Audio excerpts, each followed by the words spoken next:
Wait a minute! Okay, so hi, John Sherburne back again with the second episode of Creating Your Podcast. So I promise I'm just recording 2 episodes in a row. I don't wear this same shirt all the time. I'm just getting 2 done. I see you judging me, thinking I'm some unclean guy who only has 1 shirt. I promise that's not true. So today we're going to talk about the benefits of the genre, how podcasting works, how it's unique, things to consider in terms of creating a solid podcast. The 3 reasons podcasts are unique and specific and popular currently. And those 3 things are that they're audio driven, they're highly editable, and they are a classless product. The first we're going to talk about the part of it being audio driven. So podcasts are really interesting because traditionally it's just audio. There's absolutely no video. There are some podcasts nowadays, a lot of comedy podcasts that do have a video element on YouTube, but most podcasts, at the very least, have an audio-only format. Even the best video podcasts are available as just audio. You don't have the benefit of seeing the person that you're listening to. You don't have the benefit of seeing what their face looks like, how they're moving their lips. You don't have the benefit of them talking with their hands, like I so often do. It cuts out most of it. So you have to create a product that's completely entertaining, just using sounds. I think it's absolutely wonderful. A few things to think about and consider when creating these podcasts. The first is the way you're speaking. I have a tendency to speak very fast, and so it can get ahead of myself, especially if I'm getting passionate about a topic. So it's important to stay stable, steady, and to speak clearly. It's not super hard. You'll notice, though, as you start to go off your scripts and talk on random things, you might get excited. But it's more important to speak slower than you think you need to speak.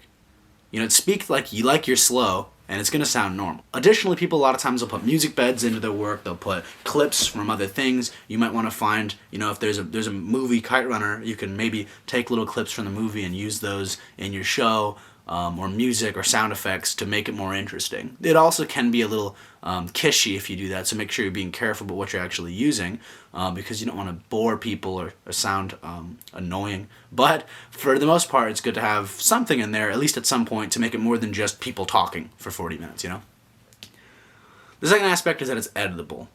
There are other forms of audio content, see radio, but you can't edit that stuff. Most of it's live, and it's actually very hard to edit. The good thing with podcasting is it's not live, so you can just talk and talk and talk, edit out all the bad stuff, edit in good stuff, record more later. It's very simple in that regard, then, to create consistent and informative and super solid work. And that's why people like podcasting. You can go on a tangent and then cut that tangent. Or if you want to add something in later, you can add something in later. It's very easy to create the product you want. Just like it's the difference in live television or a live musical show versus a recorded session. You have more control. People love that. So that's a big benefit that you have on your side. Lastly, I said the word classless before. It's a classless product, and I really mean that because anybody can make a podcast. It's what got them so popular. I can make one, you can make one, you can make it on your phone, you can make it with high-end editing gear, you can spend thousands and thousands and thousands of dollars, or you can spend pretty much nothing at all. It's completely possible to make a podcast using your phone and editing it on free editing software and posting it free of charge, and you can make a podcast for $0. So it's really nice because it doesn't have a money minimum, right?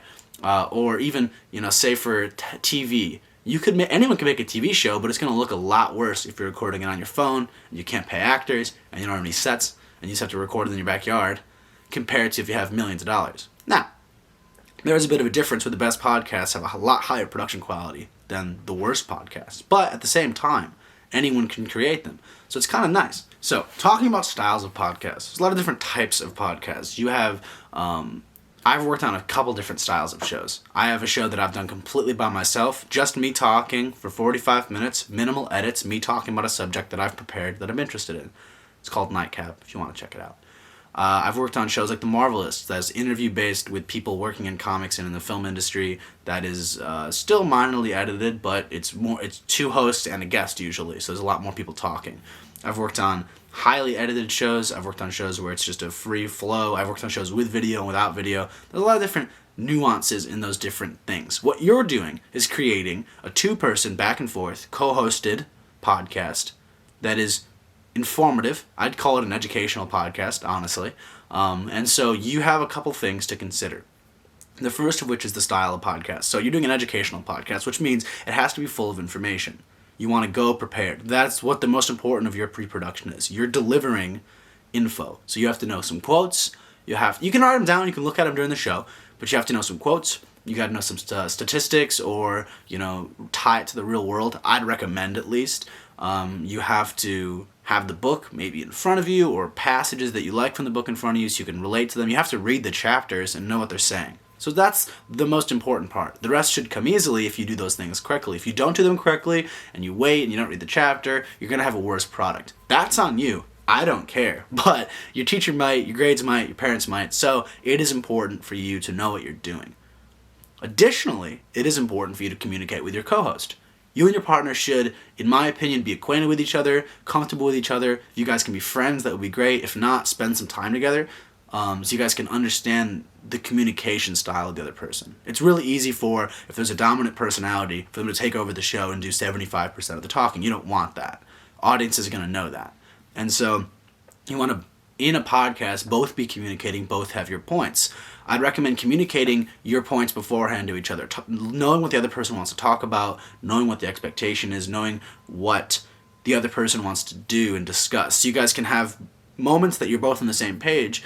But also, I'd recommend bringing a couple things that the other person doesn't know to the show. Having a point or two of your own that you haven't discussed or haven't shared. So you can have that natural dialogue, and you can say something that the other person goes, oh shit, I had never thought about that. And you guys can have a really good conversation. That's important too. So I'd recommend having those conversations beforehand with the host so you guys can be on the same page.